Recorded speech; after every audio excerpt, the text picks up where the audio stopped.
Bonjour à tous, bienvenue dans ce nouvel podcast avec un nouvel invité. Je vous rappelle que ce podcast est dédié aux membres de HA Stérion. Donc vous pouvez venir vers moi ou venir vers Jonas ou Seb pour demander, parce que j'ai l'impression d'aller vers les gens. Mais voilà, on voit beaucoup de femmes ici. C'est pas pour que je n'exclus pas les hommes, hein, rassurez-vous. Mais c'est la communication est plus facile évidemment avec les femmes avec qui je fréquente. Et donc du coup, je les invite plus facilement à venir, mais n'hésitez pas à revenir vers moi. Alors, comme on a l'habitude, on commence toujours par une petite intro musicale qui énonce comment va ça dérouler l'interview. Ça, en fait, c'est le fil conducteur de l'interview. Donc, je vais commencer et après, on présentera notre nouvel invité de ce jour. Voilà, on écoute.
Alors, c'est une chanson de Terry Moïse, une chanteuse française des années 90.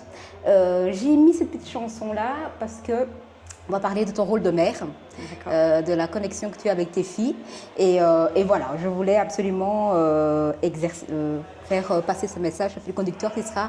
Vous avez déjà reçu beaucoup de policiers et je voulais parler autre chose que de son métier de policier. Alors, bonjour Sharon. Bonjour. Alors, j'espère que tu es prête à jouer ce petit jeu d'interview. Hein, voilà. Donc, comme je disais, tu exerces le métier de policier. Tu es maman de 2 petites filles. Exactement. Qui ont quel âge? 9 et 11 ans, bientôt 12 et 10. D'accord. Qui s'appelle? Alors Loïs qui a 11 ans et Rosie qui a 9 ans. D'accord. Tu pratiques le crossfit depuis combien de temps? Et tu as commencé quand? Ça fera 3 ans en octobre. Ok. Et tu es arrivée ici comment? Parce qu'en fait, je cherchais un nouveau sport, parce que j'ai fait du hockey sur gazon pendant 20 ans. Et puis quand j'ai arrêté, j'ai fait un peu de course à pied, je m'entraînais à la maison. Et en fait, ça faisait quelques années qu'on me parlait du crossfit en me disant que c'est un sport qui pourrait bien me convenir par rapport à ce que j'avais déjà pu faire dans le passé. Et donc, comme je suis arrivée, comme j'ai commencé à travailler dans la région, j'ai parlé un peu autour de moi et j'ai un collègue en fait qui m'a parlé de la boxe ici. Je m'étais renseignée dans plusieurs boxes tout près de chez moi. Et donc voilà, et en fait j'avais envoyé des mails et CrossFit Stérion m'a directement répondu en me disant que c'était la Family Days tel jour. Et donc je suis arrivée un jour où il y avait un gros événement pour faire un test en fait. Ok. Donc voilà. Ok.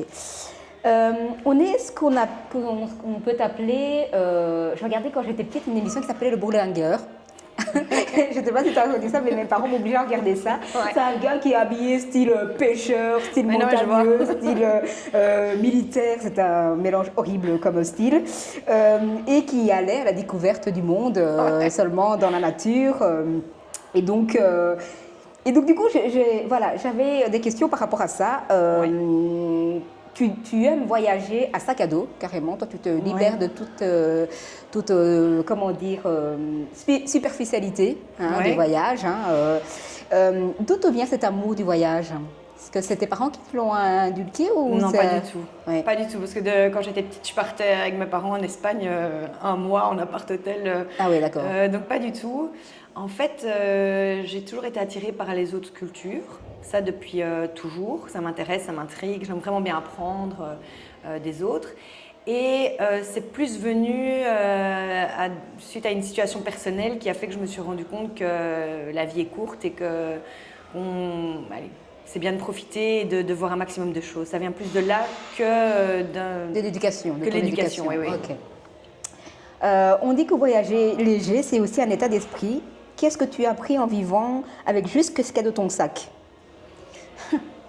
Alors, je vais rectifier un peu parce que oui, je pars en sac à dos, mais j'ai des fois un minimum quand même de confort. Hein. Je ne suis pas en mode bivouac à chasser pour survivre. Mais en fait, j'ai vraiment eu le déclic quand je suis partie en Jordanie avec mes sœurs, avec un organisme où ils proposent de voyager en sac à dos chez l'habitant. Et j'ai fait ce voyage-là il y a plus ou moins 3-4 ans. Et ça a vraiment été le déclencheur. Le fait d'aller chez les gens, de partir en sac à dos, de faire du trek itinérant, de me rendre compte qu'on n'avait pas de sanitaire, qu'on avait vraiment juste l'essentiel. Donc finalement, pour ce voyage-là, pas pour tout ça, on avait juste l'essentiel et on se rend compte qu'en fait, les plaisirs de base, ne serait-ce que prendre une douche, être au chaud, etc. En fait, c'est vraiment hyper agréable et important, quoi. Et donc, le fait de ne pas l'avoir au quotidien quand on part comme ça pendant une semaine, on rêve de notre douche à la fin du séjour. Ouais. Après, on se lave. En Jordanie, je me suis lavée, il faisait chaud.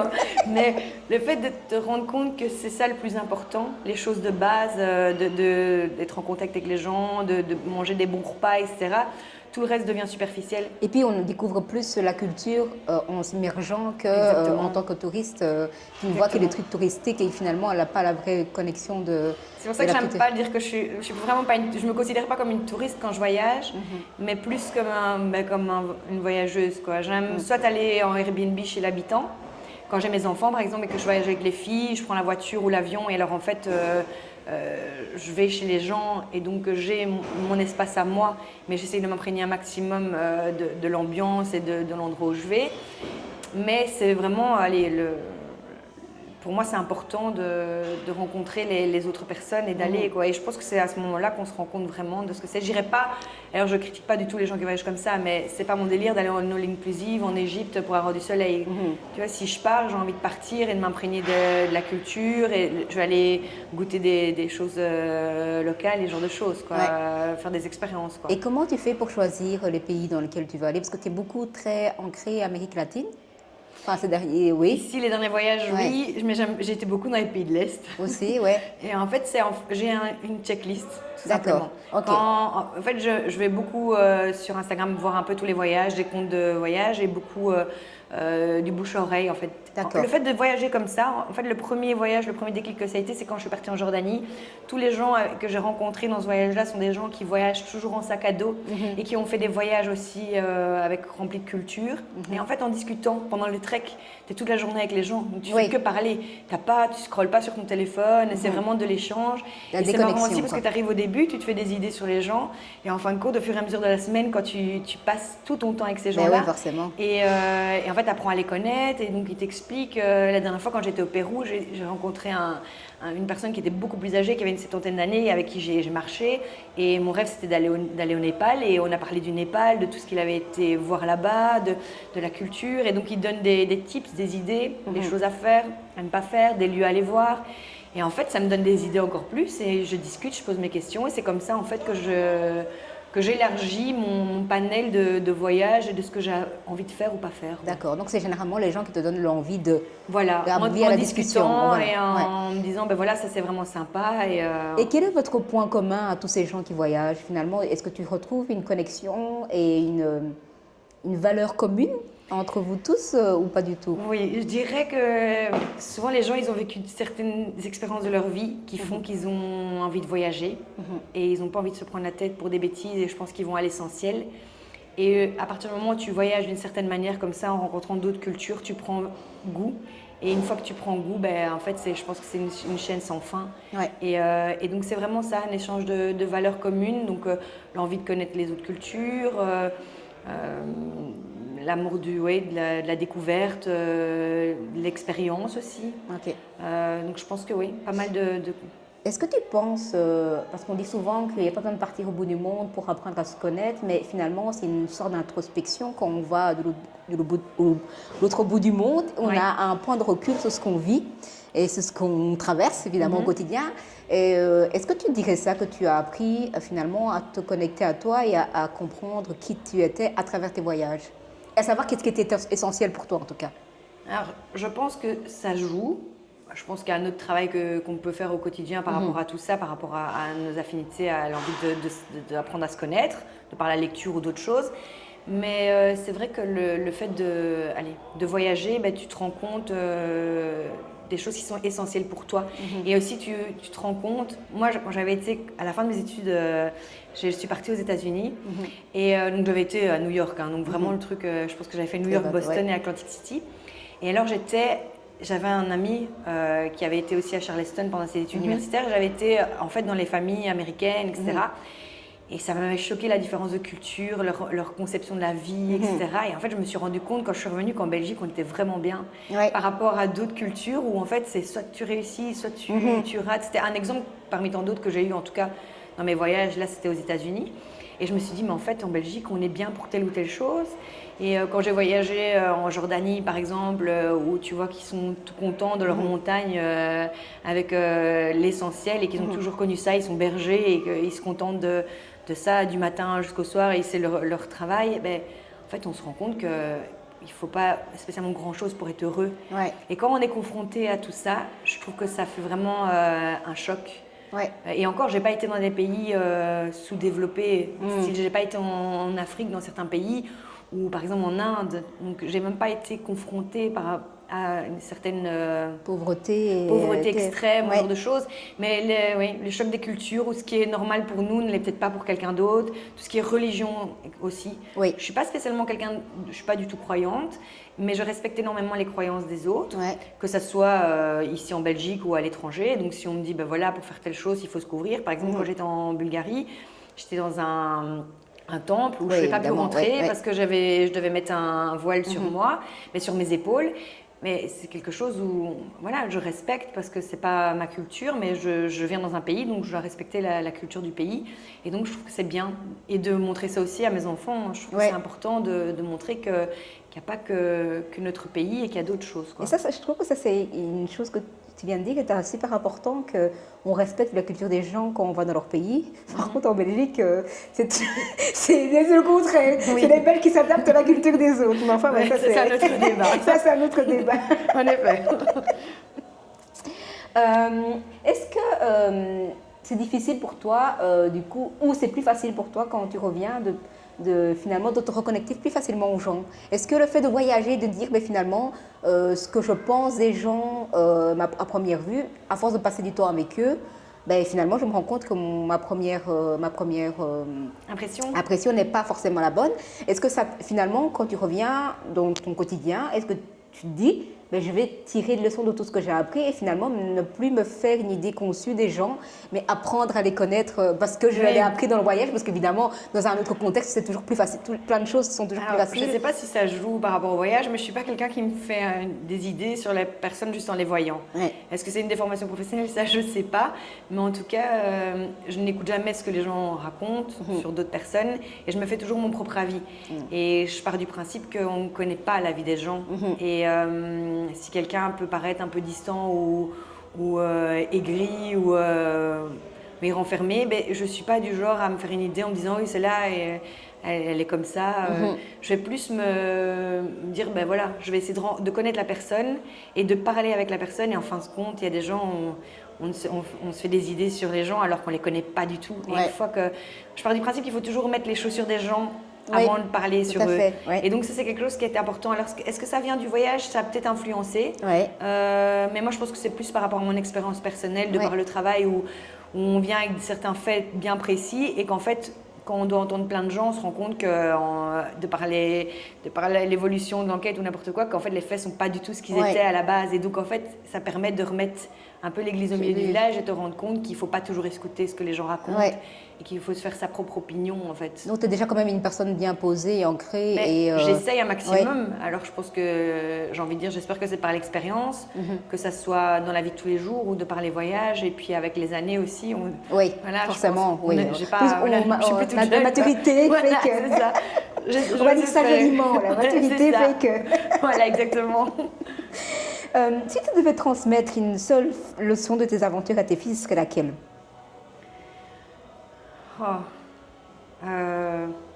De profiter de l'instant présent, en fait. C'était ça, dans ce sens-là, la question, ce que je veux qu'on... De kiffer le moment, parce que tu sais pas de quoi demain est fait. Mais est-ce que c'est... Parce que c'est des phrases qu'on entend souvent, mais est-ce que c'est facile? Est-ce que c'est plus facile de le faire à l'étranger que de le faire dans la vie quotidienne? Alors je pense que oui, parce que quand tu es chez toi, tu as toutes les contraintes, entre guillemets. Tu as ton travail, tu as l'aspect social qui peut être considéré comme une contrainte, mais je dirais tout l'aspect social, l'aspect routinier qui fait que tu es dans une bulle et donc voilà, c'est compliqué d'en sortir. Donc tu peux profiter en disant je vais mettre dehors, je vais lire un livre, je vais boire un petit café, boire un verre de vin, je veux dire, et me poser. Ça, c'est possible. Mais je pense qu'une fois que tu es en voyage, étant donné que tu n'es pas chez toi, tu as tout cet aspect de travail qui n'est pas là, sauf si ton travail, bien sûr, c'est de voyager, mais tu n'as pas ces contraintes de dire il faut que j'aille faire une lessive ou faire autre chose. Et je pense que tu as plus facile à te déconnecter et à vivre l'instant présent quand tu es à l'étranger. Et moi, comme des fois, je pars aller que 3-4 jours, c'est quand je suis en mode, je vais faire un road trip. Je pars 3 jours, mais en 3 jours, je fais énormément de kilomètres parce que je veux voir on a vu ça. Parce qu'en fait, j'essaie de profiter parce que je me suis fait une idée. Je me dis, voilà, je suis comme ici, j'étais à Riga, j'étais en Lettonie. Je suis partie, je me dis, je vais essayer de voir un maximum de choses parce que je ne vais pas revenir dans 2-3 ans. Si je reviens, c'est dans 10 ans. Donc, je vais essayer de voir un maximum de choses et de profiter un maximum de mon moment sur place. D'accord. Donc, voilà. Est-ce que tu es quelqu'un d'intuitif ou tu es quelqu'un de mental? Je dirais plus intuitif quand même. Oui. Je fonctionne beaucoup à mon ressenti, à mon instinct. Je vais aller plus au 6e sens, comme ça, un peu ce que je ressens. Si je ne le sens pas, je ne vais pas y aller. Après, c'est peut-être déjà arrivé que je me trompe, mais même au quotidien, tu vois, par exemple, des gens à qui je dis bonjour, je leur demande si ça va, ils me répondent que oui, mais je sens que ça va pas. Bien que Et donc, je pose la question, mais oui, ça va. Et alors, on fait son on me dit oui. Et puis, des fois, on revient plus tard en me disant... tu m'as posé la question, mais en fait, ça n'allait pas. Donc, je suis plus pour ça. Après, c'est pas pour autant que j'ai 100% raison. Je n'ai pas cette... je pense pas avoir cette prétention, mais généralement, c'est plus au ressenti. D'accord. Ton mantra du voyage, c'est quoi? C'est-à-dire c'est quoi ton état d'esprit quand tu pars en vacances et que tu te dis... comme tu disais, il faut profiter de chaque jour, mais est-ce qu'il y a un mantra que tu t'es fixé pour tous tes voyages en disant je dois... un mantra, c'est vraiment une façon de penser quotidiennement, mais est-ce que tu en as un quand tu pars en voyage, en dire le plus important pour moi, c'est les rencontres ou le plus important pour moi, c'est d'avoir visité plein de choses? Est-ce que tu as un truc qui t'accompagne dans tes voyages, une façon de penser, une philosophie de voyage? Avant de préparer mon voyage, j'organise chaque fois beaucoup. C'est organisé, j'ai une carte. Par exemple, j'essaie d'utiliser un minimum mon téléphone. Mon truc, c'est plus d'être en mode déconnexion. C'est plus ça. Je prépare le voyage avant, j'ai été lire pas mal de choses avant de partir. Et puis sur place, c'est la découverte. C'est plus, mais généralement... Je vais, mais je sais ce que je veux aller voir. D'accord. Et je suis ma carte et je pars et après je me laisse quand même guider en fonction de ce que je peux voir. D'accord. Ça, c'est plus quand je voyage toute seule. Après, quand je voyage avec les enfants ou avec un groupe, là je suis le groupe. Mais c'est pas facile. Ça, je me suis rendu compte aussi, vu que je suis fort solitaire. Ici, quand j'étais au Pérou dernièrement, j'étais partie 14 jours. C'est la première fois que je partais autant de temps avec des gens. Et j'étais tout le temps accompagnée parce que j'étais avec une de mes amies que j'ai rencontrée dans d'autres voyages, une Française avec qui je voyage énormément. Et d'être tout le temps dans la chambre, 24 heures sur 24 avec la personne, et d'être toujours avec le groupe. On était un petit groupe de 7-8 personnes. En fait, on se rend compte que le fait d'être seul, ça n'a pas de prix. D'avoir un moment pour soi et de se reposer, Donc voilà, mais c'est plus oui la découverte des gens, de l'autre, et pas spécialement de l'autre en tant que personne qui habite le pays. Ça peut être de l'autre avec qui je voyage. Oui, quoi. tout à Donc, fait. Mais c'était ça ma prochaine question et tu as répondu à moitié. C'était quoi ton rapport avec la solitude? C'est quoi ton rapport avec le silence et la solitude? Alors au début, il y a quelques années, j'aurais dit hyper mauvais. C'était ma plus grande crainte, c'était d'être seule. Ouais. Et ça me faisait peur, tu vois. Donc j'ai été quelqu'un qui avait besoin toujours d'être en interaction. J'ai toujours fait, avant je faisais un sport d'équipe, j'ai toujours été avec plein de gens, même au boulot, j'aime bien être entourée, ça me rassurait. Et en fait ici, depuis 5 ans que je vis seule avec mes enfants, mais j'ai commencé à apprendre à aimer cette solitude en fait. Ouais. Et maintenant j'ai pris vraiment un Goût à ça. Et je me suis lancée après le Covid à partir la première fois sans mes enfants, avec mes enfants, mais toute seule. Donc j'avais fait la Normandie, donc un petit voyage pas trop loin. Et après j'ai vraiment pris goût. Et maintenant, chaque année, ça fait 3 ans de suite que je me fais un voyage toute seule en solo. Ouais. Et j'en ai besoin. Ouais. Maintenant, c'est une sorte, c'est ma source d'énergie, j'ai envie de dire. J'ai besoin de ces moments de solitude. Et par exemple, on dit souvent, mais allez, j'aime pas les gens entre guillemets. Tu vois, j'aime bien aller vers les gens, discuter avec eux. Mais j'adore ma solitude, quoi. Mes moments où je suis toute seule et je suis seule avec moi-même, alors qu'avant... C'était compliqué. C'était compliqué. Et maintenant, en fait, je pense que pour être bien avec les autres, il faut être bien soi-même. Et c'est quelque chose que les voyages, je pense, ont contribué. Et ici, quand je suis partie cette année, j'ai kiffé le fait d'être toute seule. Parce qu'en fait, quand tu es toute seule, tu dois satisfaire aux besoins de personne, à part les tiens. Et donc, quand tu pars, tu te dis, voilà, j'ai envie de faire ça. Tu vois, moi, je prends mon sac à dos, j'ai mes chaussures de mes baskets pour marcher. Et en fait, je marche et je ne dois pas me dire, je vais m'arrêter parce que j'ai mes filles qui doivent manger. En fait, je fais en fonction de moi. Je ne dois pas faire plaisir à quelqu'un avec qui je pars parce qu'elle a envie d'aller voir telle ou telle chose. Non, je fais ce que moi j'ai envie.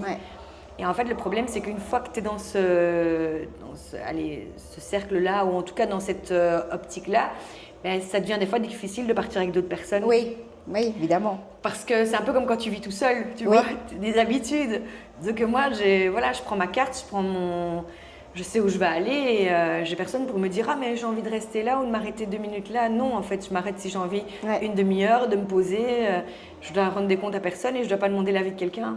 Et quand on est capable d'aimer sa propre compagnie, c'est qu'on a grandi en maturité et qu'on attrape une certaine sagesse.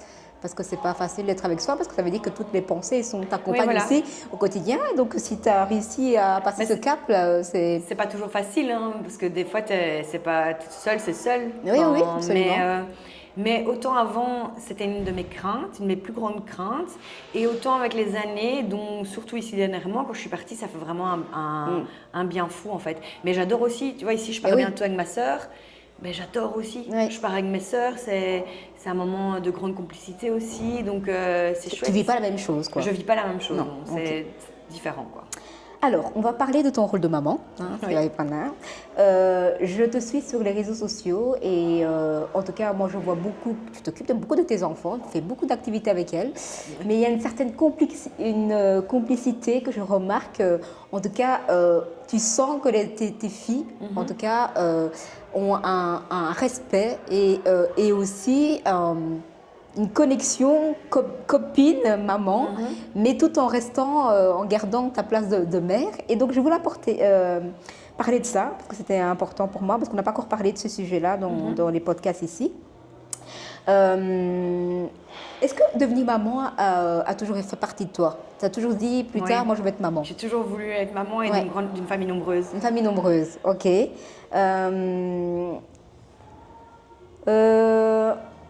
On dit qu'on devient une adulte à partir du moment où on commence à s'occuper des autres. C'est là qu'on découvre que finalement c'est quoi être adulte, parce que là on n'est plus à s'occuper, à penser à soi, mais plutôt à donner de l'autre. Est-ce que c'est quelque chose dans lequel tu as eu une relation très fusionnelle avec ta maman? Pas du tout. Pas du tout. Pas du tout. En fait, j'étais très proche de ma grand-mère maternelle. J'ai été élevée que par des femmes, entre guillemets, dans ma famille. Parce qu'il y avait ma grand-mère qui était ma voisine, on était très très proches. Et ma maman travaillait beaucoup et mon papa aussi. Et mes parents ont divorcé quand j'étais relativement jeune. Et j'étais pas spécialement proche de ma maman. Je viens d'une famille nombreuse, on était 4 enfants chez moi. Et donc c'était un peu à la débrouillardise, c'est pas la même époque que maintenant, hein. C'était chacun faisait sa vie, c'était la sélection naturelle, j'ai envie de dire. Et donc non, j'étais pas du tout proche, que du contraire. Ouais, j'étais pas proche du tout de ma maman, de mes sœurs un peu, beaucoup plus maintenant avec les années, mais sinon non, j'étais pas. Et je pense que c'est pour ça. Généralement, je pense qu'on fait soit tout à fait la même chose que ce qu'on a vécu, soit à l'opposé. Et en fait, vu que j'étais pas proche du tout de ma maman et qu'elle n'était pas spécialement dans le partage, je pense que c'est ce qui a fait que j'ai pris autant à cœur mon rôle de maman. Oui. Qu'est-ce qui compte pour toi dans cette relation que tu as avec tes filles? Qu'est-ce qui est le plus important dans cette relation que tu entretiens avec tes filles et que tu veux qu'elles puissent garder Parce qu'on a beau élever ses enfants et leur donner tout ce qu'il faut, à un moment donné, tôt ou tard, il y a un retour de manivelle. Hein. Ah oui, bien sûr. Tôt ou tard. Ça commence, et donc, j'ai l'appris à deux à la maison. On revient et dit, oui, mais tu ne peux pas donner ça. Et tu te dis, mais moi, j'ai tout fait pour te... Donc, je voulais savoir un petit peu, toi, en tant que mère, et pas le côté opposé, mais en tant que mère, qu'est-ce que tu voudrais que tes filles gardent de cette relation Alors j'essaie de leur apprendre d'être le maximum autonome et de savoir qu'elles peuvent toujours compter sur moi. Pour moi, c'est vraiment l'essentiel. C'est que j'aime énormément mes filles, je fais beaucoup de choses pour elles, mais la plupart des choses que je fais pour elles, c'est pour qu'elles puissent se débrouiller seules. Pour moi, c'est important. Parce que j'ai aussi un principe, c'est qu'on ne peut jamais compter que sur soi-même. Ouais. Et donc, je fais en sorte que, depuis qu'elles sont toutes petites, je leur apprends à être autonomes, à faire plein de choses. Et j'aimerais bien qu'elles sachent que je serai toujours là pour elles, mais tout en sachant qu'il faut qu'elles se débrouillent aussi. Oui. Donc, tu vois, c'est des petits trucs à la maison, elles ont des choses à faire. Je suis la première à dire, ben voilà, je vais te montrer comment on fait. Et je les laisse faire. Et puis je dis, bah, c'est bien. Je leur explique s'il y a des choses à améliorer. Ça peut être des choses de tous les jours, hein, style sortir la machine de linge. Elles vont le mettre pendre le linge. Et puis je vais dire, bah, c'est bien. Et je vais les féliciter. Et puis quand elles vont être au lit, je vais repasser pour le faire convenablement. Pas pour leur montrer tu vois, pour les encourager, mais pour leur apprendre à être autonome. Pour moi, c'est vraiment important, ça. Je pense que voilà, l'autonomie et l'amour de soi aussi. Et l'amour de soi, c'est quelque chose que je pense dans mon époque ou ma génération, c'est moins présent. Tu vois, les enfants des années 80, c'était plus en mode tu dois te débrouiller. Et donc, je pense que c'est ce qui nous a manqué dans notre génération. Et moi, c'est quelque chose qui est important, que je veux que les filles sachent que je les aime, tu vois, et que je suis vraiment là pour elles. Alors, je dis pas que nos parents n'étaient pas là pour nous, hein, ça je dis pas, mais à leur manière. Tout à fait. Et c'était l'éducation du moment, je pense. Donc, c'était comme ça qu'on a été élevés. Et donc voilà que maintenant j'essaye de leur montrer que je suis là et qu'elles pourront toujours compter sur moi. Mais l'importance de s'aimer, c'est quand même quelque chose qui est super important parce que on en parlera plus tard parce que dans le monde dans lequel on vit, c'est compliqué de rester, de s'aimer soi et donc c'est super. Tu disais que tu veux leur apprendre l'indépendance et l'amour de soi. Il y a d'autres valeurs que toi, même si tes parents n'étaient pas très présents au niveau relationnel, qui ont été présents d'une autre manière, est-ce qu'il y a des choses que toi, que tu tires de tes parents pour aussi, parce que tu disais, on fait le contraire, mais parfois, il y a des choses qui restent aussi, qui ont été transmises et qu'on dit, mais purée, oui, ça c'était pas important quand j'étais petite, mais maintenant que je deviens adulte, je me rends compte que ça a eu un impact sur moi en tant qu'adulte en grandissant. Tu vois, parfois on refait des gestes de nos parents sans se rendre compte, parce que on devient eux. Et Oh là là, des valeurs, peut-être la valeur du travail. Ouais. Ça oui, parce que mon papa il travaillait à Pau, il était pompier, il a toujours beaucoup travaillé. Ma maman travaillait beaucoup aussi. Et donc j'ai été élevée où j'allais beaucoup à la garderie, mes parents bossaient. Et en fait, on n'avait rien sans rien, la valeur des choses. Ouais. Ça, c'est des valeurs que mes parents m'ont inculquées et que je trouve importantes et que j'essaye aussi d'inculquer aux filles. Oui. Ça, dans le quotidien, je dis on n'a rien sans rien. Et mes filles n'ont pas... Moi, je ne suis pas du tout matérialiste. Donc, à la maison, j'ai une vieille télé qu'on m'a prêtée, qu'on m'a donnée. Et je suis du genre où on va utiliser quelque chose jusqu'au moment où la chose ne fonctionne plus. Je ne vais pas aller acheter plein de choses, ce n'est pas du tout dans mes valeurs. Et quand mes enfants me demandent quelque chose, ou même quand on est au magasin, je leur demande, ça coûte combien, regarde un peu, de comparer, voilà, d'apprendre à faire la part des choses et se dire que c'est pas parce que c'est quelque chose qu'on voit à la publicité ou que c'est attractif que c'est mieux. Et donc, c'est peut-être bien de faire la part des choses, quoi. Ouais. Donc, c'est quelque chose que je leur apprends depuis longtemps, ça. D'accord. La valeur des choses. Je voyais ça, l'autre fois, tu avais passé une super vidéo sur ta story qui montrait un petit peu la différence entre les différents pays, Oui. la pauvreté. Et je trouvais ça super intéressant parce que je me dis, parfois, les gens qui voyagent ont tendance à dire, oh, mais... ils ont rien, mais qu'est-ce qu'ils sont souriants. Oh là là, que c'est beau. Je vois, c'est laquelle je me souviens que tu m'avais fait la réflexion. Oui, j'avais fait la réflexion parce que je trouvais ça super. Et je me dis, ça doit sûrement influencer ta manière d'éduquer tes enfants, tes filles. Et même, je trouve que c'est enrichissant d'avoir un parent qui se disent, ben, moi je voyage, j'ai vu des tas de choses, j'ai vu que des enfants, ben, voilà, la maman, elle a beau faire tout ce qu'elle veut, donner autant d'amour qu'elle veut, s'il n'y a pas de nourriture sur la table, il n'y a pas de nourriture sur la table, et que finalement c'est une valeur intrinsèque que tu transmets sans te rendre compte de ça. Et je me dis, est-ce que ça influence vraiment la manière que tu as d'éduquer tes filles en connaissance de cause de ce que la planète peut proposer, comme les guerres qu'il y a en ce moment en Palestine et en Israël, de voir tous ces gosses qui perdent leurs parents et qui vivent dans un monde de peur, d'angoisse au quotidien, et que finalement, nous, on n'a pas ça, on a autre chose certes, mais on n'a pas ça du tout. Alors, je pense que je le fais de par certaines choses. Alors, je pense que tous les parents l'ont toujours dit, mais tu vois, le fait de laisser couler l'eau du robinet, je fais souvent des réflexions. Tout le monde n'a pas accès à ça, ou quand elles se plaignent pour la nourriture, ça m'arrive souvent de leur faire la réflexion. Mais ça, je ne sais pas si c'est vraiment lié au voyage. Je pense que c'est plus lié à mon éducation. Après, je pense que oui, je sais pas. C'est peut-être il y a les valeurs que tu donnes de par les réflexions que tu peux faire, mais aussi celles que tu donnes sans te rendre compte, parce que en fonction de ce que tu fais. Ouais. Tu vois, il y a beaucoup de mimétisme chez les enfants. Oui, tout à fait. Et donc le fait de montrer que tu es autonome et indépendant et que tu fais certaines choses tout seul, mes filles, pour elles, c'est tout à fait normal que je parte toute seule en voyage. Oui. Le fait que tu te débrouilles tout seul et que tu fais des choses, elles se disent que ça fait partie de la vie de tous les jours. Tout à fait, oui. Alors je pense que oui, ça, et leur apprendre que oui, là, on n'a pas tout ce qu'on veut tout le temps. Ouais. Et ça, j'essaye de faire transmettre ça. Je ne sais plus c'était quoi ta question. C'était ça, mais je me suis rendu compte aussi qu'en regardant tes stories, toujours, j'analyse toujours en préparant mes questions, j'analyse toujours la personne, la manière qu'elle a de fonctionner. Mais tu ne prends pas non plus les photos de plage de rêve, de machin. T'as vraiment, tu sens vraiment la vraie réalité du terrain. Tu dis, ok, mais ça me donne pas du tout envie d'y aller dans ces trucs. Parce que j'en discutais avec Mélanie, je dis, les voyages de Sharon, c'est pas toujours, c'est hyper rude. Parfois, c'est la réalité du pays. Mais je pense que c'est autre. En fait, ce que tu donnes du voyage, c'est autre chose que les Instagrammeuses qui vont poser dans les plus beaux endroits pour faire rêver. Mais toi, j'ai l'impression que tu te connectes. C'est comme si on allait à Bruxelles et qu'on faisait des photos de tous les quartiers qui ne sont pas forcément les plus vendeurs pour le tourisme. Et c'est parce qu'en fait, j'essaye de... Excuse-moi, je t'ai interrompu, mais j'essaye en fait, quand je pars, de montrer ce que moi je ressens au moment où je prends la photo, tu vois. Oui. J'ai ça par exemple dans mon quotidien aussi avec les filles. Des fois je fais des photos des moments volés avec les filles ou une réaction que j'ai d'elles par rapport à une situation. Et en fait je trouve qu'il n'y a rien de plus vrai, tu vois. Des fois mes filles elles me laissent des petits mots et en fait je filme ça parce que je me dis...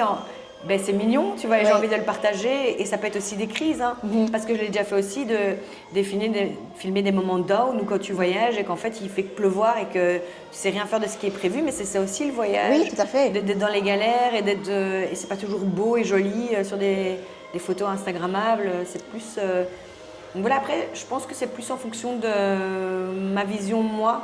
Et donc en fait, en faisant la photo ou la vidéo, j'essaie de transmettre ce que moi je ressens à ce moment-là, en fait.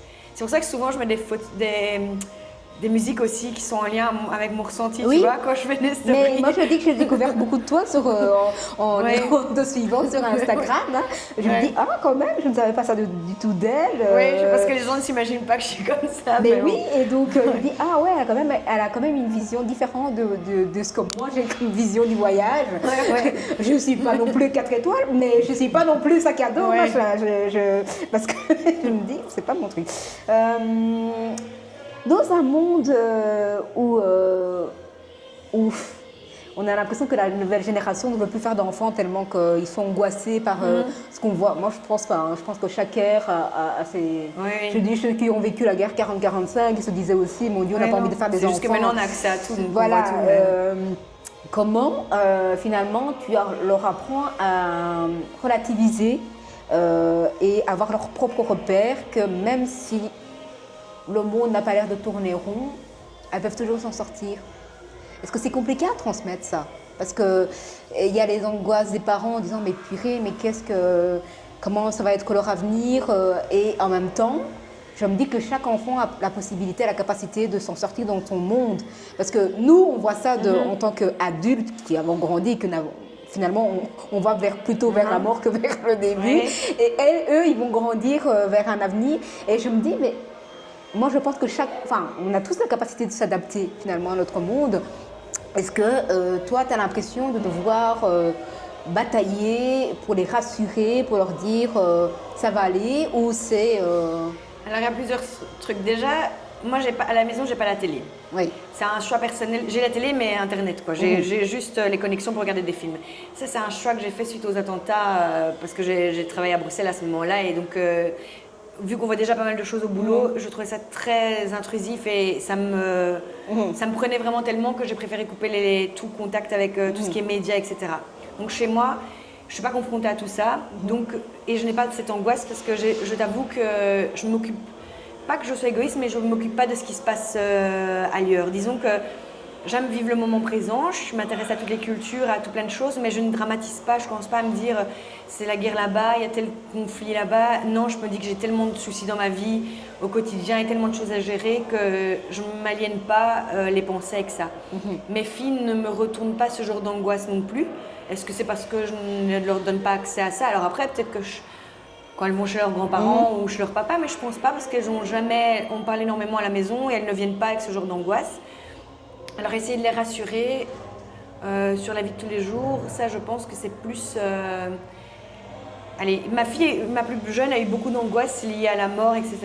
Mais ça c'est plus dû à sa grande sœur qui a été gravement malade.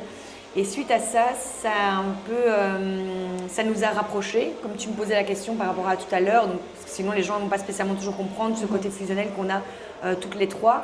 En fait, mon aînée a vécu quelque chose de très grave quand elle était jeune, elle est tombée malade. Et donc, notre quotidien a été bouleversé. On était là du jour au lendemain et en fait, on se rend compte qu'en un instant, tout peut basculer. Et donc, ça a modelé tout notre avenir sur le fait de se rendre compte que jamais rien n'est acquis, qu'en une fraction de seconde, tout peut basculer. Et comme Loïs, à ce moment-là, avait 4 ans et demi et Rosie en avait 2 et demi, elles ont grandi avec ça. Tu vois, depuis toutes jeunes, elles savent que la vie tient à rien, qu'on peut tomber malade, elles ont été confrontées à ce genre de choses. Et donc, Loïs, qui était la personne qui était concernée, l'a très bien vécu et a grandi avec ça en sachant qu'il faut se battre. Et Rosie, elle a eu beaucoup plus de mal et elle avait été très angoissée par la peur de l'abandon, par la peur de la mort, parce que ce sont des choses à laquelle normalement on est confronté quand on est plus âgé. Et donc je pense que le fait d'en avoir beaucoup parlé, d'avoir été transparent sur ce qu'était la vie et de les avoir aidées aussi, parce qu'elles ont été voir des personnes pour en parler, je pense que ça a peut-être aidé dans l'évolution. Et donc moi je me retrouve moins à l'heure actuelle à devoir les rassurer par rapport à ça. Parce qu'elles n'ont pas d'angoisse par rapport aux choses extérieures qui pourraient les toucher, mais plus par rapport à des choses qui pourraient les toucher proches d'elles. Je ne sais pas si c'est clair. Oui, c'est très clair. Tu vois, le fait, elles ne vont pas me demander, elles ont parlé un peu de la guerre en Ukraine parce qu'elles ont été concernées à l'école, parce qu'il y a eu des Ukrainiens qui sont arrivés. Et donc elles ont posé quelques questions. Et alors elles ont dit ouais mais telle personne c'est les méchants et telle personne c'est les gentils. Et donc ça j'essaie par contre de leur dire quand on n'est pas dans la situation, dans le conflit, on ne sait pas. Je veux dire, c'est compliqué, il faut avoir le point de vue de tout le monde. Et ça aussi, c'est important pour moi, et c'est quelque chose que j'essaie de leur inculquer. C'est qu'on peut être à une position et avoir une vue sur quelque chose, et être une autre position et avoir une autre vue, mais les deux vues peuvent être bonnes, quoi. Ça, c'est quelque chose que j'essaie de leur transmettre. Mais je te dis, par rapport à des angoisses extérieures, c'est pas spécialement ça, c'est plus par rapport à ce qui pourrait les toucher elles. Oui. Tu vois, elles vont voir quelque chose à la télé, et alors elles vont venir vers moi et me dire, tu vois, une série par exemple, elles aiment bien Chicago Fire avec les pompiers, les interventions, et donc elles vont me dire, est-ce que ça c'est possible de tomber, de se faire mal comme ça, et en faisant ça, et donc, tu vois, plus quand ça leur touche elles personnellement, donc j'essaie de leur expliquer si c'est possible ou pas, et de les rassurer sur le moment, mais en faisant en sorte qu'elles se rendent compte de la réalité aussi. Je suis pas quelqu'un qui va être dans le monde des bisounours et qui va édulcorer. Je ne vais pas leur faire peur, mais je ne vais pas non plus minimiser. Je ne vais pas mentir. Et par exemple, ça a été une force lorsque Loïs est tombé malade, c'est qu'on ne lui a jamais menti. On a toujours été transparente en lui disant, voilà, tu as ça, il va se passer ça, et on va être comme ça tous ensemble. Et en fait, je pense que c'est ce qui a fait notre force, c'est quand dans mon cercle, on essaie de ne pas mentir, on se dit les choses telles qu'elles sont, même si elles sont parfois dures. Et moi, c'est pas toujours facile, mais moi, je parle à mes enfants comme à des adultes, et ça depuis qu'elles sont toutes petites, en fait. Tu parlais de l'éducation des enfants que tu veux leur donner, de ce que tu veux transmettre en retirant tout ce qui est accessoires et superficiel chez toi, mais est-ce que du coup, c'est la même éducation, vu que tu es séparée, qu'elles reçoivent chez leurs parents, parce que ça, leur papa, parce que finalement, ça, tu n'as pas le contrôle dessus. Et je me dis, voilà, le fait de jongler parfois avec les valeurs qu'on veut indiquer à ses enfants, et finalement, de l'autre côté, tu dis, lui, c'est le père, il a autant le contrôle sur l'éducation. C'est ça, Alors, c'est totalement marrant parce que le papa des filles et moi, on a exactement les mêmes valeurs. Ah, c'est bien. Mais on est totalement à l'opposé dans l'éducation. Donc il faut savoir que le papa des filles est plus dans le matérialiste. Il est plus matérialiste, il aime tout ce qui est un peu geek, jeux vidéo, etc. Les constructions de Lego et ce genre de choses. Et donc en fait, moi je suis plus nature. Et en fait, je pense qu'on est hyper complémentaires parce qu'on a les mêmes valeurs, tout ce qui est la loyauté, le fait d'être droit, d'être au quotidien, d'essayer d'être, comment expliquer, le plus loyal possible, d'avoir qu'on n'a rien sans rien. Mais de mon côté, je vais aller prendre mon sac à dos, mettre des collations, faire un pique-nique et aller à la grotte de Spi l'après-midi et qu'elles vont jouer dans les bois. Et du côté du papa, elle va faire une construction Lego avec son papa et faire ces trucs hyper méticuleux. Donc quand vous êtes présents en fait, tous les deux. D'une manière différente, mais vous êtes présents. Voilà, moi pour les valeurs, je n'ai rien à dire par rapport au papa. C'est pas toujours facile parce que c'est pas du tout la même éducation, dans le sens où chez papa, la grande a sa tablette, elle aime bien les jeux, mais c'est des choses qu'ils partagent ensemble, ils font des jeux, etc. Chez moi, je lui ai mis du Aligo pour faire les langues, quoi. Tu vois, en me disant, elle aime bien, elle m'a vu faire, elle trouve ça chouette, elle met l'anglais, ainsi elle apprend, ça peut aider pour les voyages, ce genre de choses. Mais c'est pas avec moi qu'elle va faire un jeu vidéo, un truc ainsi, parce que moi, c'est pas mon kiff. Mais donc, je pense qu'avec le papa, on est complémentaires. Mais pourtant, on n'est pas en conflit dans notre manière de faire. Moi, chaque année, il me fait confiance. Il me laisse partir avec les filles, il me donne son autorisation pour quitter le territoire. Je fais mon voyage et il a amplement confiance. Et moi, je le laisse faire ces trucs de geek avec les filles. Et voilà, quoi. On n'a pas la même éducation, mais je pense qu'on est complémentaires et c'est ça la richesse. Je pense que quand elles sont chez leur papa, elles le savent, elles sont chez leur papa. Et quand elles sont chez moi et c'est pas du tout la même chose.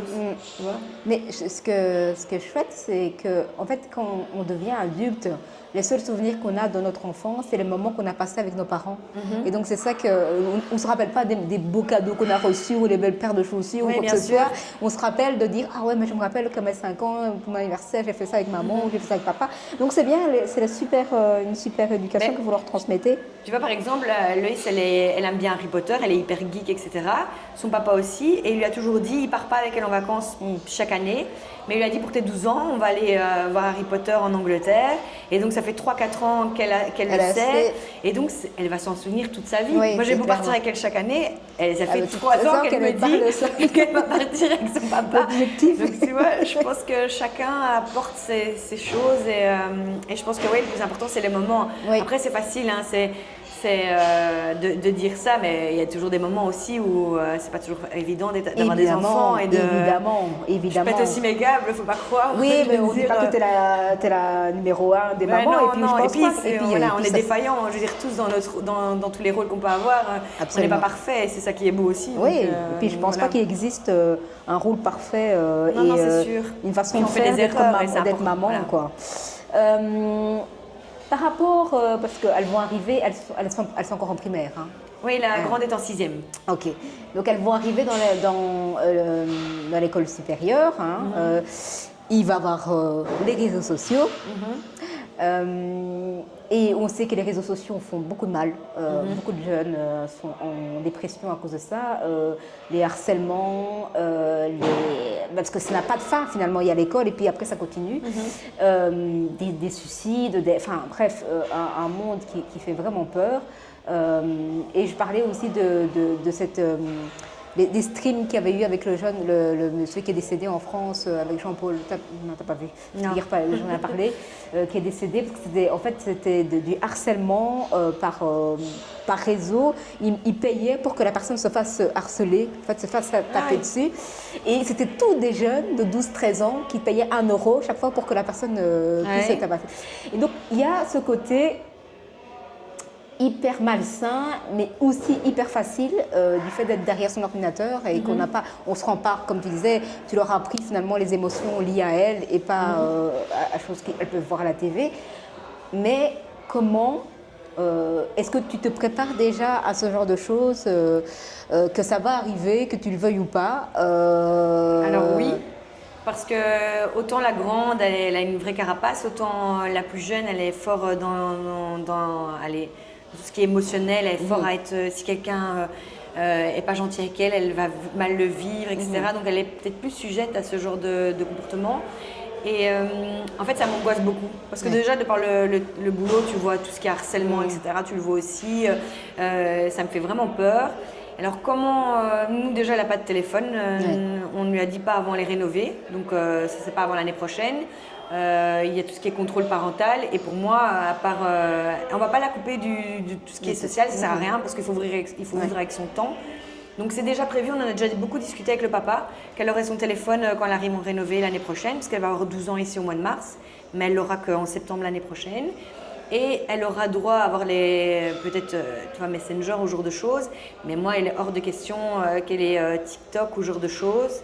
Elles ont accès à YouTube ici avec un contrôle parental pour voir 2-3 choses banales, mais on essaye de les protéger un maximum sans non plus les fermer de tout, quoi. Non. Alors après, je pense que j'aurai jamais le contrôle total et surtout.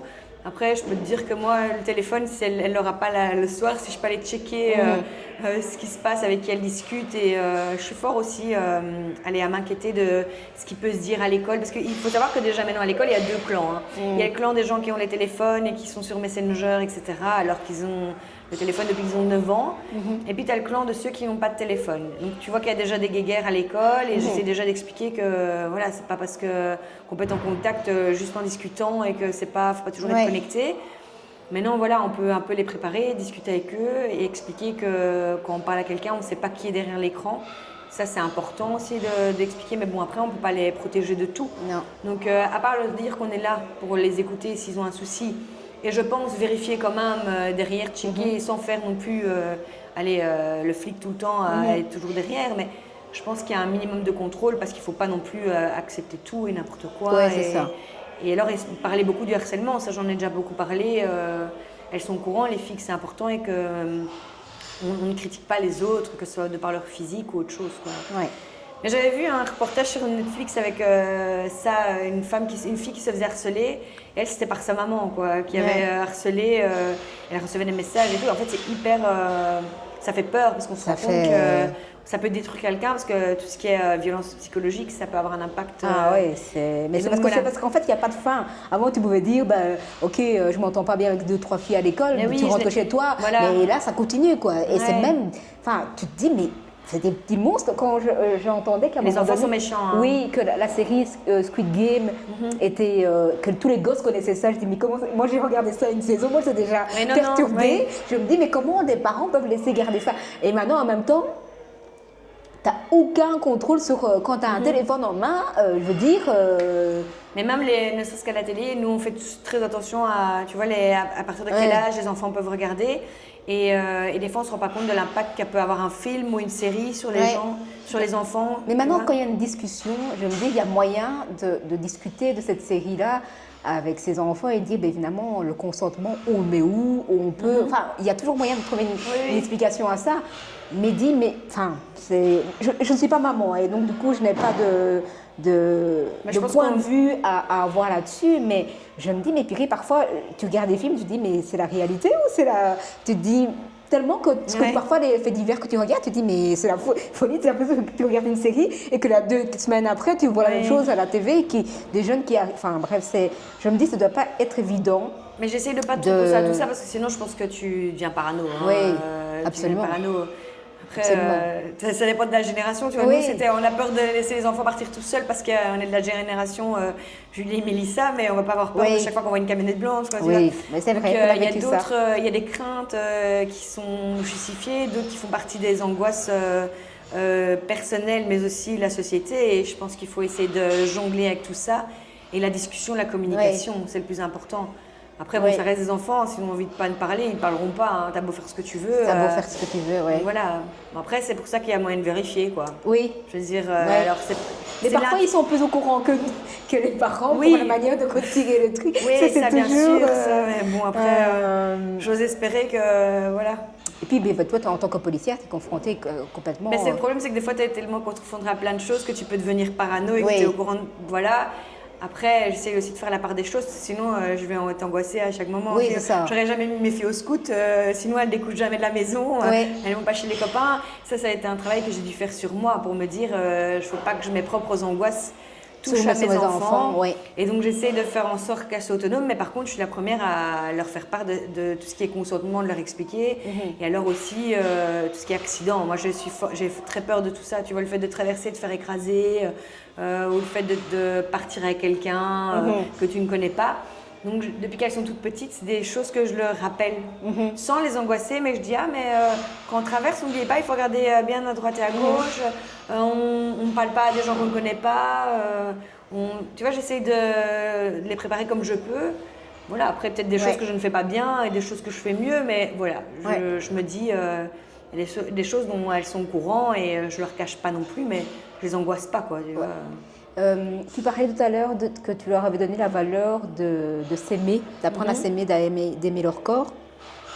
On sait que même adultes, parfois, on a encore tendance à vouloir se comparer aux autres et à vouloir finalement ressembler à un idéal vu passer par les Instagram et tout le reste. Et on sait aussi qu'en rentrant en secondaire, c'est là aussi que, voilà, tel vêtement, tel machin, tel truc, nous on n'a pas cette chance-là. Voilà, on se compare. Est-ce que c'est quelque chose que toi tu as traversé en tant que jeune, d'avoir des difficultés à aimer l'image que tu renvoies ou à être en phase avec ton corps? Alors, moi, j'ai une période, je pense que j'ai été grunge jusqu'à mes 17 ans. Ah ouais, il n'y a plus de style maintenant, il n'y a plus ce genre de style, hein. Tout le monde se ressemble, tout Moi, le monde s'habille ses chaînes. J'étais pas dans la team Buffalo, ça c'est sûr, mais j'étais plus garçon manqué. J'ai toujours été dans le sport. Donc moi j'étais toujours... j'avais pas du mal avec mon corps, j'étais plus par rapport à... J'étais pas du tout féminine, tu vois, c'était vraiment plus garçon manqué. Je l'ai toujours été et ça m'a jamais posé de problème à l'école parce qu'en fait... j'étais la fille sportive qui faisait son truc et en fait ça passait bien. Mais par contre, c'est vrai que j'avais pas spécialement, j'étais pas en mode hyper confiance en moi ou hyper estime de moi, tu vois. Mais je pense que ça se voyait pas. Je sais pas ce que je fais quelque chose. pas que je surjouais, mais je pense que ma manière d'être, en fait, faisait que j'étais pas la fille timide qui restait dans son coin. Donc voilà, mais j'ai pas toujours eu... Allez, j'étais pas... oui, j'étais en mode, je fais mon sport, je fais mes trucs et voilà, j'ai pas eu de soucis en me disant, j'étais dans mon coin ou j'étais complexée pour telle ou telle chose. Voilà, je vivais mon bazar. Après, j'avais pas... Allez, je pense qu'il y avait moins tout ça aussi. Cette image de... Cette image, tu vois, moi je pense que il n'y a pas de GSM à mon époque, donc on allait à l'école, on faisait nos bazars, il y avait les grunge d'un côté, les gothiques de l'autre, et c'était pas non plus comme aux États-Unis où tu as des clans et tout, tu vois, c'était une petite école, donc je veux dire, j'ai jamais vécu ça comme ça. Donc la question ne s'est pas posée quand tu étais jeune. De quoi, de ma confiance en moi ou de mon estime? Oui, de ton physique, de ce que tu voulais. Est-ce que... je ne sais pas comment formuler ça. Est-ce que... Maintenant, tu disais que tu ne te comparais pas, que tu avais un style bien défini et que... Oui, non, en fait, j'avais pas d'image à me comparer, mais ma génération, c'est les Spice Girls. J'étais MC des Spice Girls. Et oh là voilà. là. Oui. Tu vois? Non, je sais pas, on n'avait pas de... J'avais pas de comparaison, on avait chacun notre personnalité et je me suis pas sentie à me comparer à d'autres personnes. Voilà, après, j'ai jamais eu une très grande confiance en moi, hein, mais voilà, c'était pas... C'est parce que je me dis, mais si tu travailles le fait de travailler leur estime d'elles-mêmes et d'aimer leur corps et de s'approprier leur corps, je me dis peut-être que ça vient de dire, voilà, moi c'était une période difficile qui a été compliquée pour moi. Fait, oui. Alors par rapport au rénové, j'avais pas de soucis par rapport à ça. C'est plus par rapport à l'image que je pense que c'est plus lié à la manière dont mes parents pouvaient l'image qu'ils pouvaient me renvoyer. C'est vrai que j'étais beaucoup dénigrée par rapport à ma maman. Souvent, j'avoue, elle était un peu du genre t'es un garçon manqué, c'est pas féminin. Par rapport à tes petites sœurs, tu n'es pas féminine.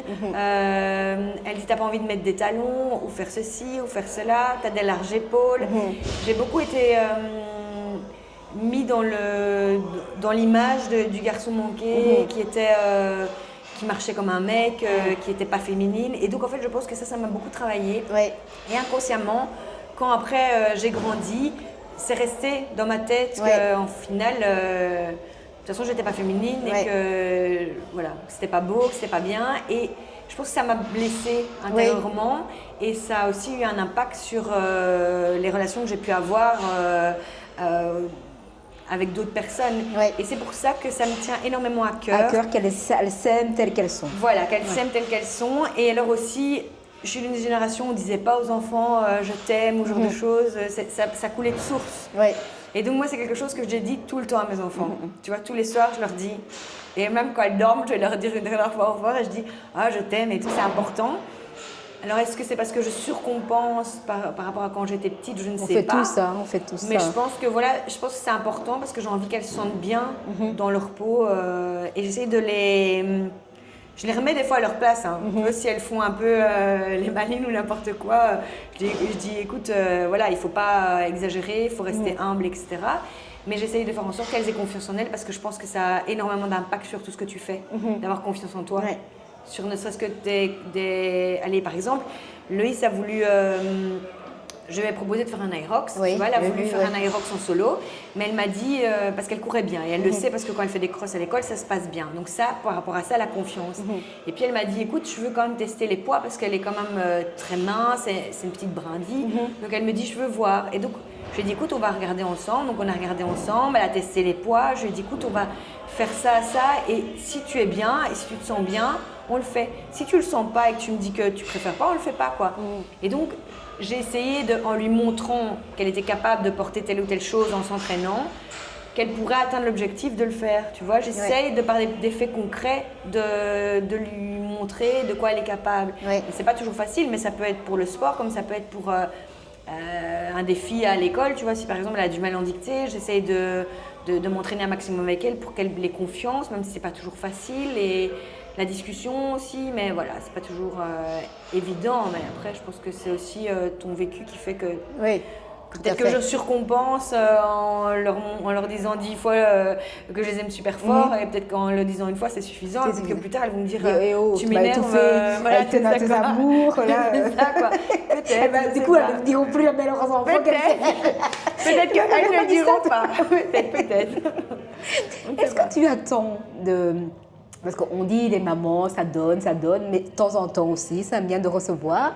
Et parce que on veut aussi être reconnu pour son rôle de mère. On se dit, je fais des sacrifices ou je donne de mon temps, de mon énergie. J'aime bien aussi de temps en temps que je sois aussi un retour de mes enfants.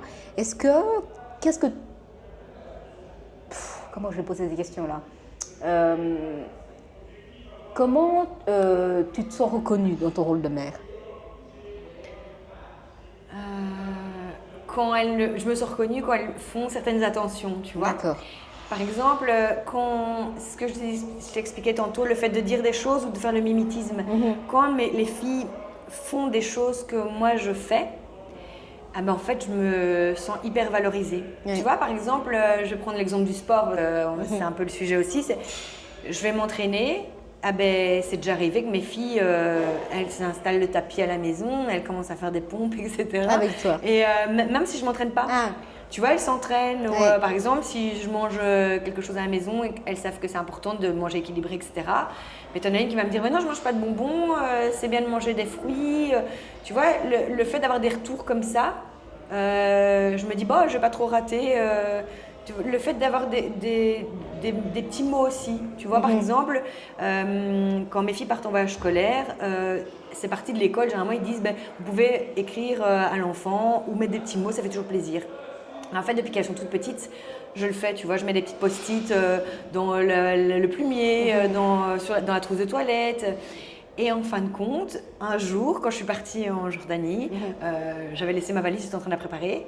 Et les filles partent chez leur papa. Et en fait, je vais pour ouvrir ma valise. Et en fait, elles m'avaient collé des post-it un peu partout dans mon sac. En mettant mange bien sur mes collations que j'avais préparées. Et en fait, c'est dans ces cas-là que tu dis j'ai fait mon boulot. Et tu dis, en fait, je suis contente parce qu'en fait, le fait de transmettre le fait qu'il est important de pouvoir communiquer, de ne pas avoir peur de dire ses émotions, de montrer l'amour qu'on peut avoir vers les gens, j'ai le retour. Tu vois, des fois, quand je suis un peu énervée, ça m'est déjà arrivé, je vais me laver. Et quand je sors de ma douche, moi je prends jamais mon téléphone avec. En fait, les filles qui me font sembler, elles font regarde tes vidéos et tes photos, tu sais, le lendemain. Et je vais voir dans mon téléphone et elles m'ont fait des vidéos. Elles me disent maman, n'est pas toujours facile, mais on t'aime fort. Et tu vois, ce genre de choses. Et en fait, je pense que c'est la meilleure récompense que je peux avoir, c'est d'avoir ce genre de retour ou des gens qui me font les réflexions. Tu vois, j'ai eu pas mal de retours aussi des fois. Quand des gens qui me disent de par mon compte, alors ça reste un compte, je montre ce que j'ai envie de montrer, on est bien d'accord. Mais quand tu as des gens qui viennent vers toi qui disent tu as l'air hyper complice avec les filles, ou quand je fais plein d'activités, j'ai d'autres mamans que je connais de par X ou Y réseau qui me disent mais c'est où ce que tu fais, ou c'est super chouette, quelle est l'activité je fais une activité de céramique, elle me dit mais c'est où, j'aimerais bien le faire avec mes enfants. Et le fait d'avoir des retours comme ça de gens qui trouvent que mes activités sont chouettes, en fait, ça me donne encore plus envie de continuer à faire. De continuer, pas spécialement à partager aux autres ce que je fais, mais de me dire, je suis dans le bon, je vais continuer. Tu vois, moi, je ne m'en rends pas spécialement compte. Il y a des amis à mes sœurs qui m'ont déjà dit, en fait, tu es une maman où tu es toujours partie avec les enfants, mais je me dis déjà, je les ai une semaine sur 2. Tu culpabilises déjà énormément de les avoir que la moitié du temps. Et donc, en fait, je pense que je suis beaucoup plus investie depuis que je suis maman en garde alternée que quand j'étais maman à 100%. Parce qu'en fait, quand tu les as tous les jours au quotidien, tu finis par... Je pense que tu te rends moins compte, je dis papa, parce que j'ai pas cette prétention-là, mais tu t'en rends moins compte parce que tu les as au quotidien et donc c'est pas facile, quoi. Et le fait d'avoir une semaine sur 2, je culpabilise tellement que j'essaye de compenser de par ma présence et en faisant un maximum d'activités avec elles. Et en fait, j'ai peur aussi du lendemain, moi, tu vois. J'ai cette angoisse. Et donc, ce qui fait que je me dis, on a une semaine à la maison, on va essayer de maximiser un maximum. Tout le temps, un maximum. Peut-être que putain, elles vont m'en vouloir. On pouvait plus le dire. C'est ça, quoi. Mais après, tu vois, par exemple, une fois, on vient au CrossFit le dimanche matin. C'est déjà arrivé il y a 1 an que le dimanche, on vient au cross, on rentre, on mange et tout. Et t'as ma fille, t'as Rosie, elle me dit, bon, on fait quoi maintenant? Ben, en fait, je sais pas, on va se poser. Oh non, on va faire quelque chose. Tu vois, elles sont demandeuses. C'est ça, oui. Donc, je me dis, bah. Elles ont pris la routine, quoi. Voilà, c'est ça. Est-ce que ce que j'aime bien, moi, de regarder dans les vidéos d'Instagram, c'est la chose que j'aime le plus, c'est de regarder les leçons que les parents peuvent apprendre de leurs enfants. Je veux dire, sortir quelque chose qui est incroyablement... j'ai l'impression qu'on fait des enfants pour retrouver l'enfant intérieur qui est en nous. En tout cas, moi, c'est comme ça que je vois parfois. Je me dis qu'on perd, en grandissant, on perd ce côté innocent de qui on est, de voir de s'émerveiller des choses quotidiennes qu'on peut voir, mais aussi de la manière qu'on a de concevoir la vie. Elle est beaucoup plus facile dans la tête d'un enfant que dans la tête d'un adulte. Ça devient plus compliqué. Et donc, je me demandais un petit peu si parfois tes filles arrivent à t'apprendre encore des leçons de la vie qui te remettent en disant « Ben oui, pourquoi je me complique la vie c'est si facile de penser comme ça. » Alors, je sais pas si c'est des leçons, mais c'est sur des petits rappels à l'ordre de la vie de tous les jours. Tu vois, par exemple, c'est pas un truc hyper profond, hein, mais j'étais sur le rappel avec les filles, on faisait du vélo et à un moment, c'est au moins 2-3 ans, t'as Loïs qui s'arrête avec son vélo et elle voulait faire une sorte de, je sais pas, de petit spectacle, etc. Et donc je la regarde et j'étais sur mon téléphone, tu vois, c'est... Et là, elle me regarde, elle dit ton téléphone, t'as pas envie de le laisser là et de me regarder plutôt que d'être sur ton GSM. Je te jure que ça m'a cassé. Ça m'a remis l'église au milieu du village. J'ai dit ok, c'est bon, t'as raison. Et donc j'ai posé mon téléphone en me disant en fait, tu vois, je dois profiter et arrêter de scroller et profiter. Je suis avec elle sur le Ravel. Autant profiter du moment présent. Donc t'as ce genre de choses où t'as aussi Rosie, une fois qui m'a déjà dit des paroles hyper... tu vois, quand je vais les chercher à l'école, elles ont leurs activités, puis il faut rentrer. Tu vois, quand tu travailles à temps plein, tu vas les chercher, puis c'est seulement le souper, les trucs à droite à gauche. Et en fait, je dis, allez les filles, on se dépêche, on rentre dans la voiture. Et dès que t'as Rosie qui me regarde et qui fait, oh maman, avec toi on court tout le temps. Elle dit, t'es vu, on fait que courir. Et donc... En fait, on fait que courir, pas parce que je pars à droite à gauche au bout du monde, non, on fait que courir parce que je vais les chercher, on maximise, on essaie de rentabiliser un maximum le temps et parce que je peux pas me permettre de partir 1 heure plus tôt pour le travail. Tu vois, j'essaie de tout faire au mieux que je peux et en fait, de par cette parole-là, elle m'a fait me rendre compte qu'au final, des fois, il faut lâcher, faut lâcher prise. Et c'est quelque chose que mes enfants m'ont beaucoup appris. C'est le fait de pas toujours avoir le contrôle sur tout. De se dire cool, je vais pas, c'est pas grave si mon repassage n'est pas fait et que tu vois il faut se poser. Et donc ça des fois elles m'ont déjà fait des réflexions par rapport à ça. Après je sais pas s'il y a d'autres choses. Je pense pas qu'elle m'ait déjà dit des choses par rapport au côté naïf ou c'est vraiment plus par rapport au temps pour savoir se poser. Et profiter de l'instant. Elles m'ont déjà fait des réflexions par rapport à ça, tu vois. Et ça le côté un peu enfant. Et elles ne comprennent pas non plus toujours les trucs d'adultes, quoi. Si tu dis, il y a eu telle ou telle chose, elle fait, mais pourquoi telle personne c'est compliqué ou pourquoi tu ne parles pas à telle personne. Tu vois, ce genre de choses, elles ne comprennent pas toujours. Parce que pour elles, c'est facile, quoi. Oui, c'est ça. Donc, et alors ça, j'essaie des fois de leur expliquer, c'est des histoires d'adultes. Oui, mais pourquoi je veux dire... Ça, des fois aussi, tu te dis, elle n'a peut-être pas tort, en fait. Tu vois, voilà. Ok.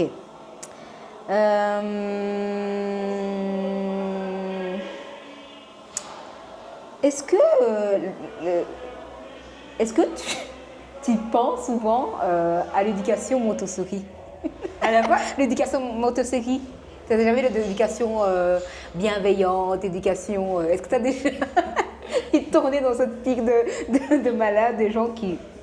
Pardon, je ne fais aucun jugement de valeur pour ceux qui le font, excusez-moi, mais d'apprendre finalement que c'est les enfants qui mènent le jeu et que finalement tu dois t'adapter. Enfin, peut-être qu'elles sont passées là d'être en crise et de dire on va prendre le temps d'écouter tes émotions, on va s'asseoir doucement, expliquer un peu ce qui ne va pas à maman. À ton avis, est-ce que, me connaissant un peu de ce que tu as vu, je suis quelqu'un de posé et de calme. Alors, Ah oui, mais que tu me demandais avec Rosie, c'est déjà arrivé plein de fois qu'elle me dit à maman, tu cries tout le temps quand tu parles et quoi. En fait, non, j'ai déjà essayé avec ma fille, Rosie, qui n'a pas toujours été très facile. Je pense qu'à un moment, c'était difficile parce que c'est une petite fille remplie d'énergie. Il faut savoir que j'en ai deux, c'est le même moule, elles ont 22 mois d'écart, mais elles sont totalement à l'opposé. Ouais. J'ai une introvertie qui est limite l'enfant sage, avec les blondes aux yeux bleus, tout ça, je suis toute gentille. Et puis après, j'ai ma tornade, tu vois, mais qui est totalement différente et qui est aussi remplie d'amour, quoi. Je ne fais pas l'éducation bienveillante, j'ai essayé un peu. Vraiment en extrême recours, de m'asseoir et discuter avec. Mais voilà, moi c'est plus soit à la militaire, soit il faut se dépêcher, il faut faire ça. Et non, j'essaie de parler un maximum avec elle, mais plus au quotidien, tu vois. On a des moments où c'est important de parler, où là je vais essayer, comme tu dis, de faire cette éducation bienveillante, où tu es autour de la table et tu demandes de manière détournée comment s'est passée ta journée. Ah, il y a eu ça. Mais je commence pas à lui demander qu'est-ce que tu as ressenti, etc. J'essaie de voir un peu comment elle se sent, de donner mon point de vue, elle me donne le sien.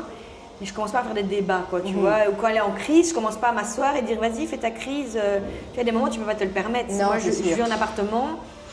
Si j'étais dans une maison en plein milieu de la forêt, elle pourrait faire sa crise existentielle pendant 1 heure et gueuler, ça me changerait rien. Mais là, il y a comme ici. Quoi.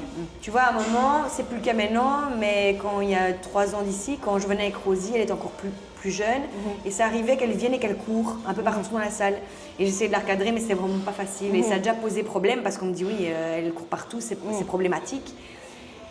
T'as beau dire ce que tu veux, si elle t'écoute pas, elle t'écoute pas. Je vais pas commencer à faire débat avec elle. C'est tu la prends, tu le mets sur le côté, tu fais mais non, tu te calmes, tu restes là, mais voilà, t'essayes, mais je suis pas la pro de l'éducation bienveillante et.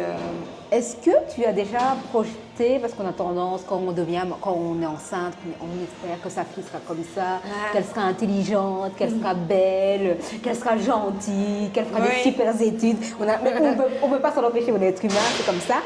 Est-ce que, étant donné qu'on vit dans un monde qui est en plein changement au niveau des sexes, au niveau de l'orientation sexuelle, est-ce que oui, c'est vrai. On vit dans cette société comme ça. Compte, mais oui, effectivement, le changement de sexe, des gens qui se définissent autrement que par ce qu'ils sont.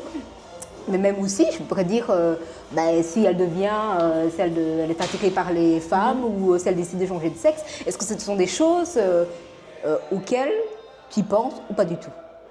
Est-ce que ça te poserait un souci si elle devait Franchement, dire... je suis pas du genre, comme tu me demandais la dernière fois avec les conflits, je suis pas du genre à me tracasser pour des choses qui ne sont pas encore là.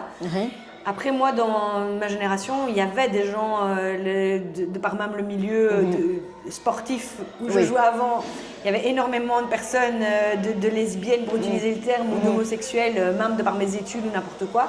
C'est quelque chose qui m'a jamais dérangée et donc je suis très ouverte à ça et j'en ai déjà parlé avec les filles.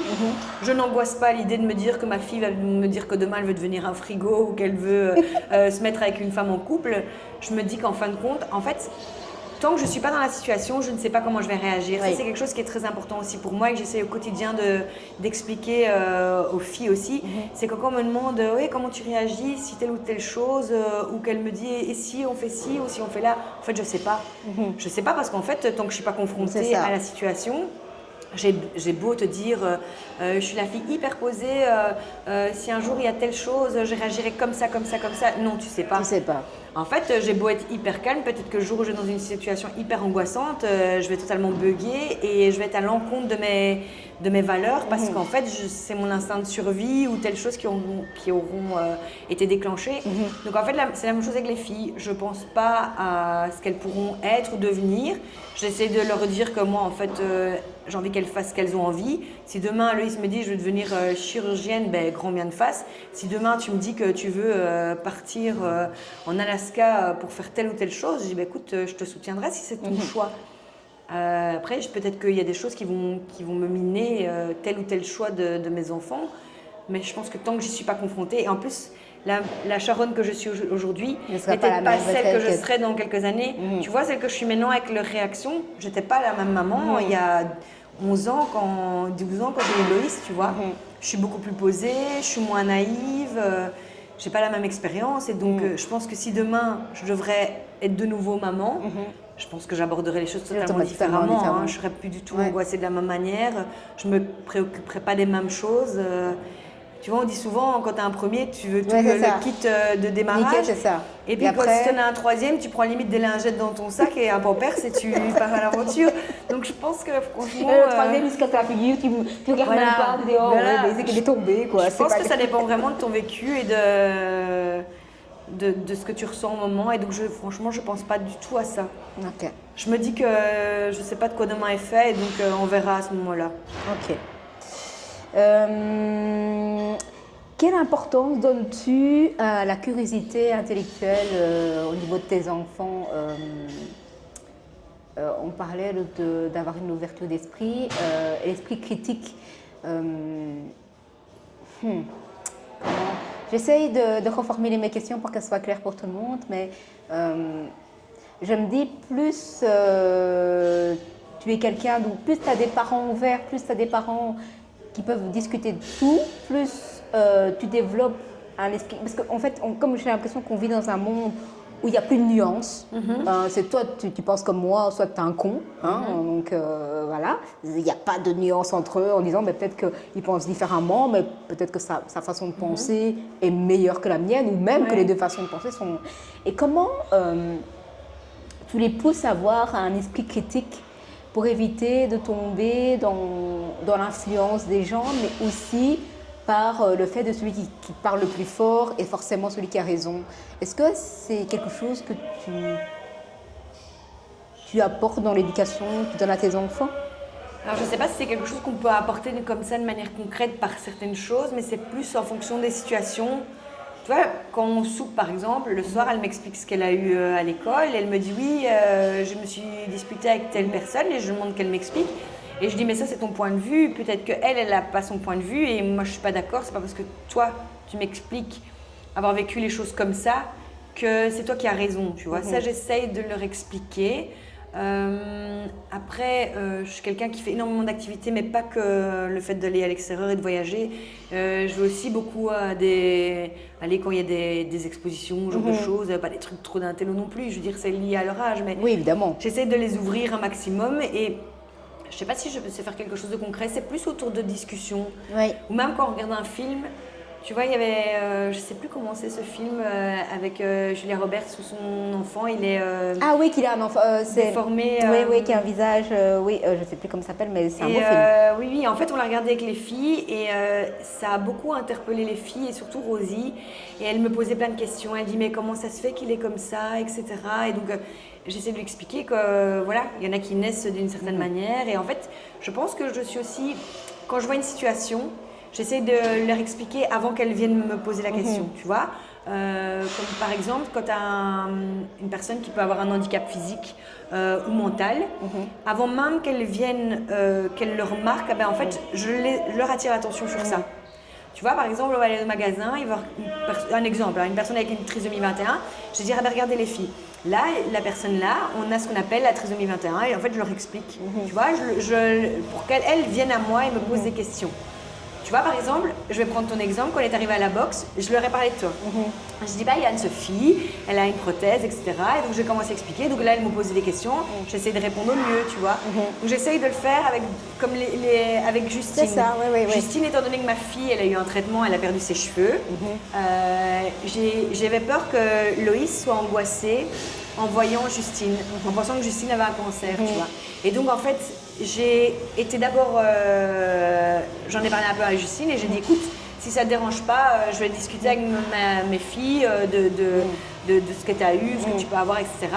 Et en fait, j'ai été près de Loïs et j'ai dit, ben voilà, tu peux ne plus avoir de cheveux parce que pour telle ou telle raison, c'est pas parce que tu n'as pas de cheveux que tu es malade, tu peux ne plus avoir de cheveux parce que tu as décidé de te raser toi-même les cheveux parce que c'est la mode, parce que tu fais la révolution et que tu as décidé de te raser les cheveux. Mais ça peut être aussi pour telle ou telle raison. Pas qu'elle se dise, voilà, qu'elle ait mal au cœur en disant, elle a fait une chimio ou elle est en traitement. Et donc, en fait, ça ouvre aussi l'esprit sur une réalité, tu vois, un fait concret. D'avoir une personne qui a une telle situation, en fait, tu lui dis qu'il y a plusieurs possibilités.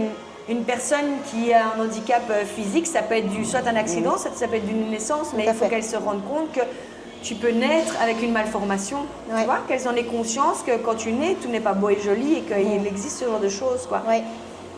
Donc voilà, de par le dialogue au quotidien un maximum, quoi. Ok. Si elle devait regarder cette interview d'ici 20 ans, qu'est-ce que tu voudrais qu'elle retienne de toi? Imagine dans 20 ans, elle tombe sur ce podcast, elle dit « Ah, c'est ça ma maman ». Qu'est-ce que j'aimerais bien qu'elle retienne de moi? Ouais. Mais c'est bizarre, mais je vais dire qu'elle me voit comme une femme, une maman courageuse. Tu vois, c'est important pour moi. Une battante, courageuse, qui a réussi à faire en sorte qu'elle s'en sorte dans la vie, tu vois. Qu'elle me voit comme ça, comme quelqu'un qui...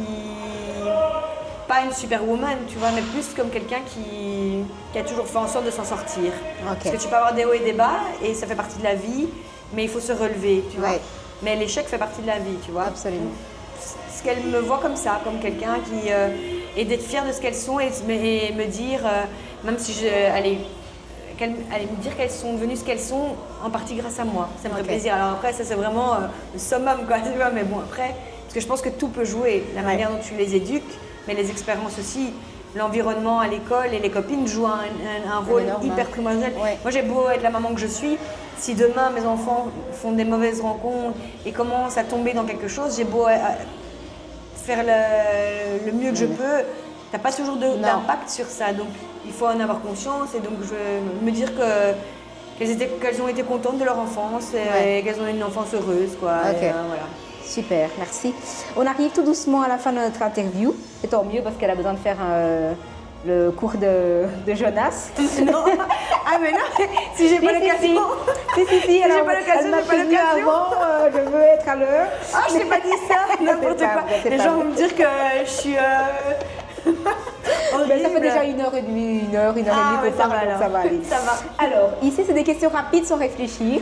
C'est en lien avec le sport parce qu'on a parlé de plein d'autres choses. Ça. Ton mouvement préféré? Mon mouvement préféré, les wall walk. C'est vrai? Ouais. Ok.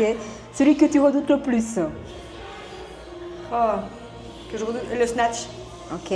Plutôt cardio ou haltéro? Cardio. Ok. Ton WOD cauchemar? Des pompes, des snatchs et des thrusters. Ok. Le WOD que tu pourrais refaire juste pour le fun? Le Murph Irox. Ok, je vais tout cingler. Compétition ou entraînement entre potes? Les deux. Ah oui, je m'en doutais. Tu t'entraînes combien de fois par semaine? Alors quand j'ai mes filles, 4 fois, quand je les ai pas, 5 à 6 fois. Ok, un rituel avant un WOD? Aller aux toilettes. Ah ben voilà, les femmes, ça. Une chanson qui te booste à fond pendant un entraînement? J'en ai pas spécialement. Il y a juste que je déteste l'hard rock et tout ça, donc il faut pas mettre ça, quoi. Du métal, je déteste. Ok. Quelqu'un qui t'inspire dans la boxe? Xavier. Ok. Pourquoi? Parce que je me dis que... Allez, il n'est pas beaucoup plus vieux que moi, mais c'est quelqu'un qui est inspirant de par sa persévérance, de par son mindness, tu vois. Hyper posé, c'est la force tranquille, c'est hyper agréable de wooder avec lui ou d'être avec lui, tu vois. Ok. Voilà. Ta plus grande fierté depuis que tu as commencé? Et le crossfit? Oui. De faire des keeping pull-up. D'accord. Un objectif que tu n'as pas encore atteint? Oui, il est tout sous barre. Ok. Si tu pouvais améliorer un seul mouvement, ce serait lequel? Pas juste le même. Il est tout sous barre. Ouais. Ok. Est-ce que le crossfit a changé en toi en un seul mot? Apaisement. Apaisement. Team WOD ou solo?